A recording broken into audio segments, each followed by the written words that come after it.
un importante convegno dove si discute di Pirandello e delle sue origini e nel rapporto con la Valle dei Templi. Perfetto. Sì. Allora, Pirandello, a una domanda fatta da un giornalista greco che chiede al nostro concittadino se fosse andato in Grecia, risponde: non ne ho bisogno. Io vivo in una città che è costruita sulla vecchia, che è la vecchia Kragas.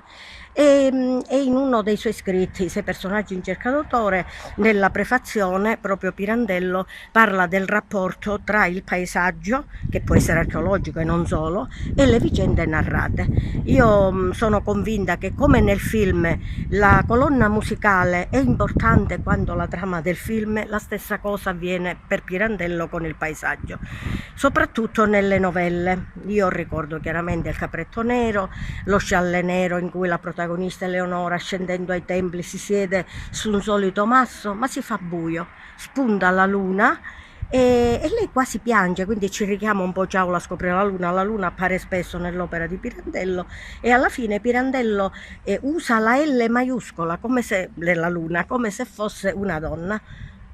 E fino al 1959 i contadini continuano a lavorare la terra nella Valle dei Templi. Vedete, ci sono diciamo, questa bellissima fotografia di un maestro della fotografia che era il Fomat.